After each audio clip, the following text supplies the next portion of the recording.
Hey everybody, Richard here with CRG Games, and I have had this AFR case for a little while, and I just got done today. You guys will have seen the post already by the time you watch this, that I got done sorting and listing, about 4,200 AFR singles, rares, mythics, commons, uncommons, all that stuff.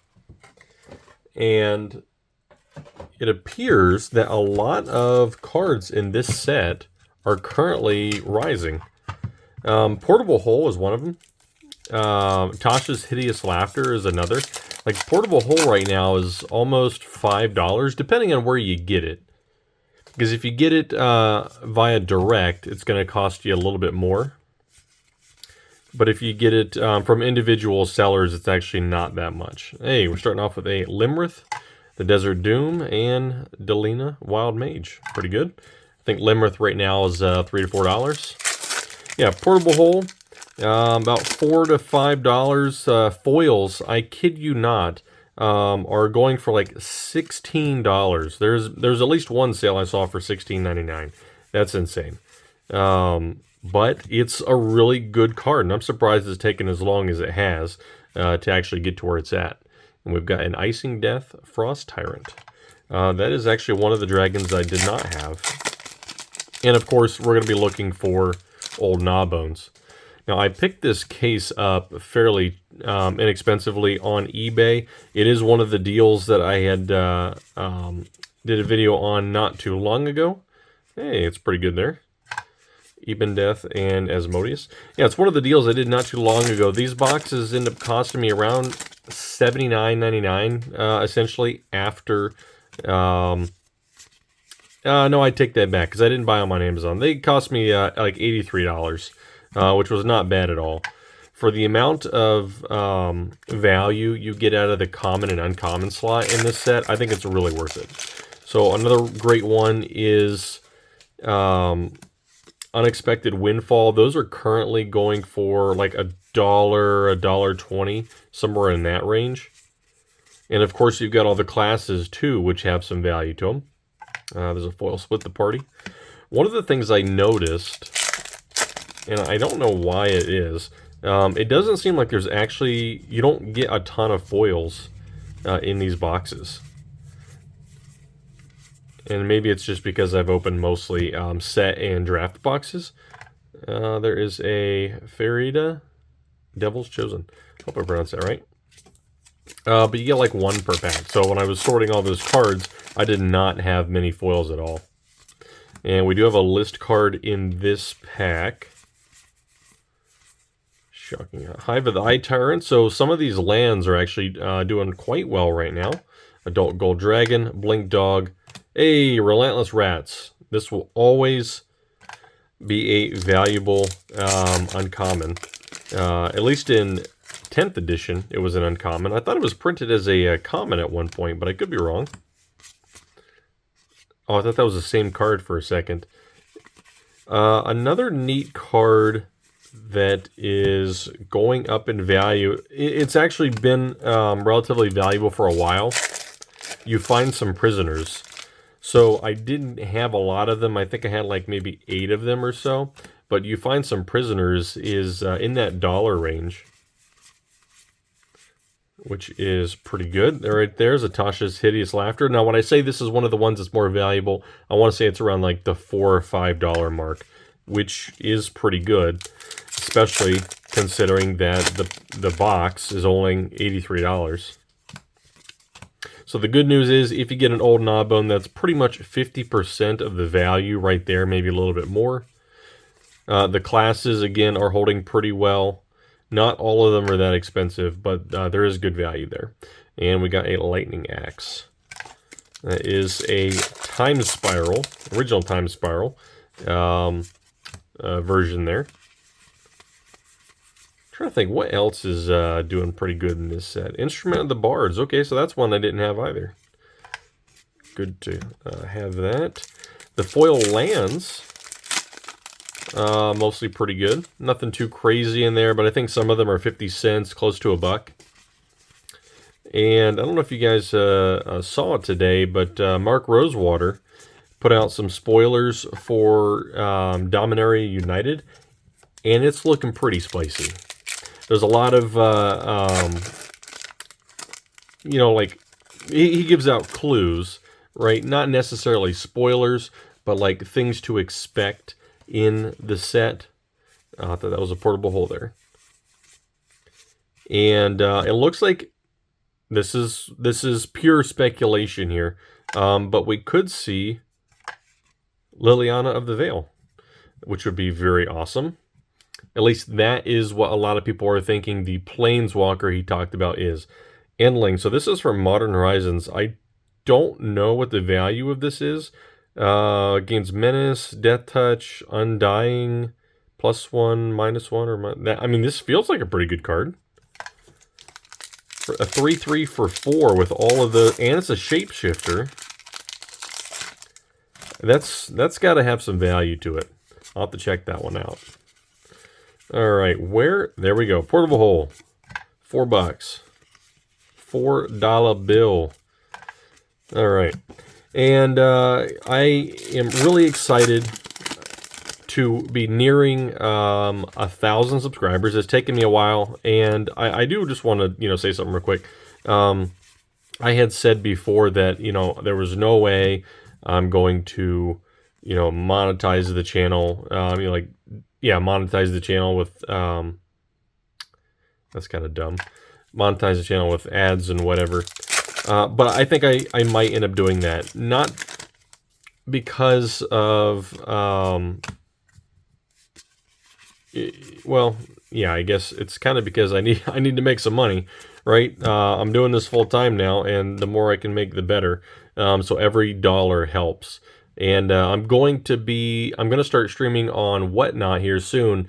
I heard about this Whatnot thing, the streaming thing, and I didn't quite understand it. I was like, is it eBay or Twitch? Or it's like, I don't know. It's like a combination of the two. But it looks like a pretty good avenue to move some products. So I'm going to be on there.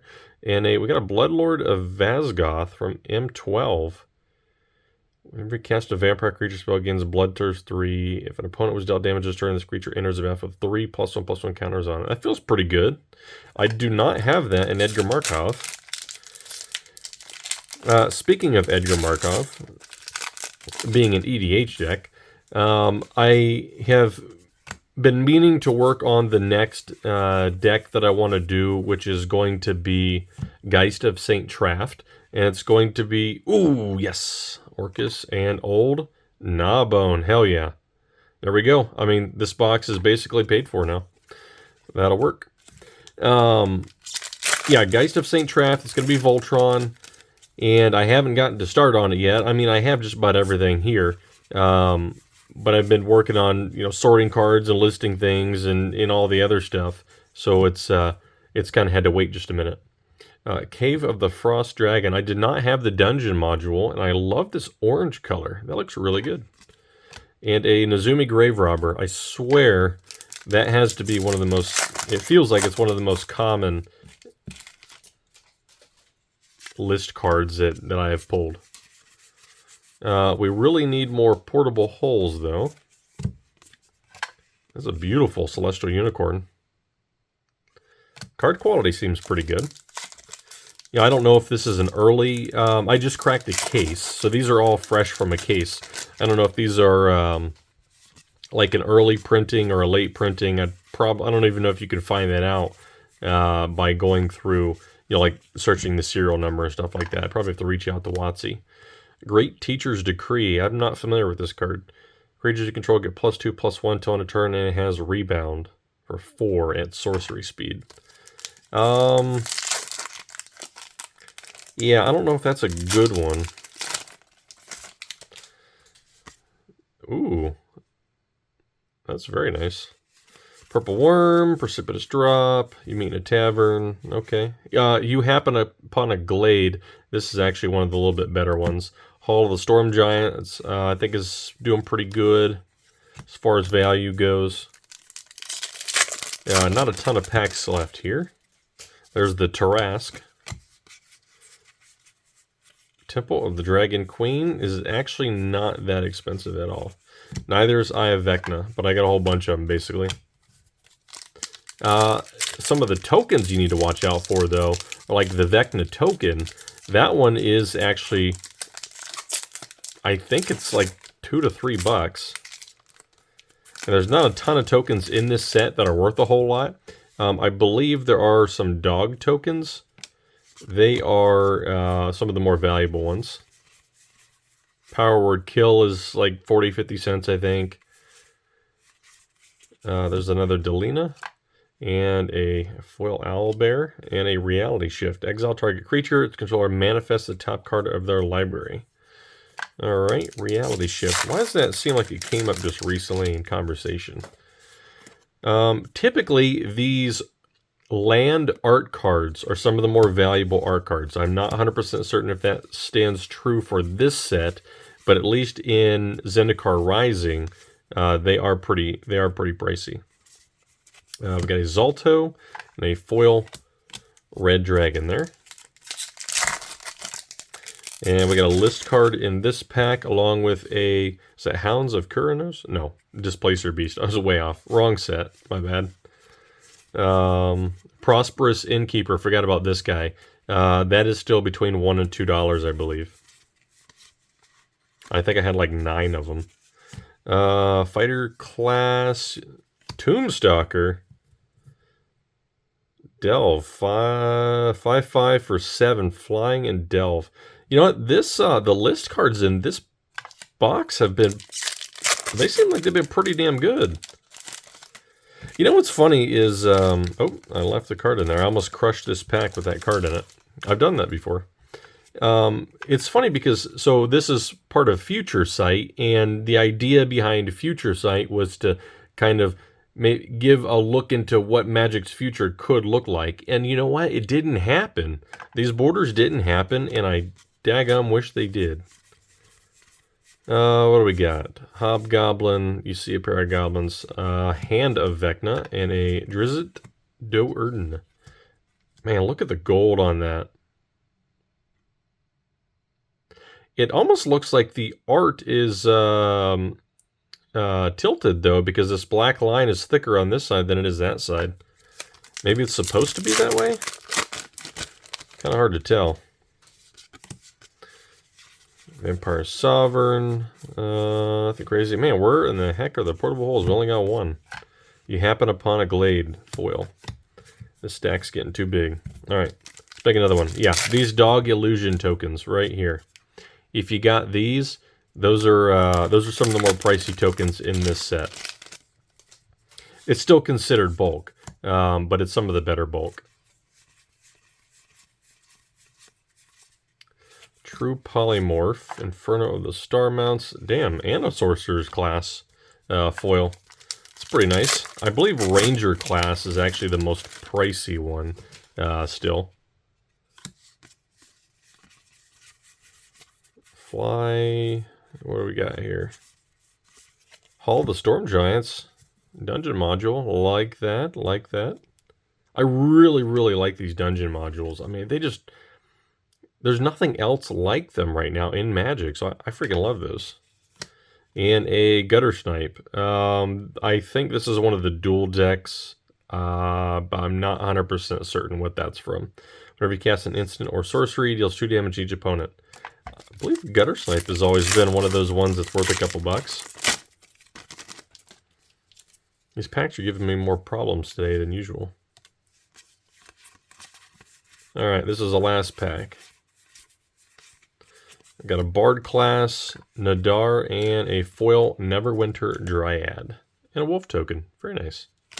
Alright, so this was not a bad box. I think, I mean, we got a lot of really good list cards. Maybe some that weren't that great. Several of these, but this old Gnawbone, I mean, that's obviously the biggest hit here, I think. One portable hole, Zorn is $4 or $5, I believe. The rest of the stuff, I mean, Tasha's Hideous Laughter is worth a couple bucks. Relentless Rats is a couple bucks. I believe the lands, for the most part, are a couple bucks. Icing Death and Eben Death, they are a couple bucks, I think, and Limrith. Man, this was, I think we got like all the dragons here. This is a pretty damn good box. We're always looking for old Gnawbones. I'll never turn one of those down. So, hope you guys enjoyed. Everything that you see in these upcoming videos for AFR, they are going to be listed, but I'm going to open them all first and then list them on the store. And I have everything exclusively available for viewers first before the open market. That way you guys get first pick at all this stuff and at good prices. It helps me out if you purchase through my store because I don't have to pay, 20% fees or whatever it ends up being. So hope you guys enjoyed. Until next time, I'll catch you later.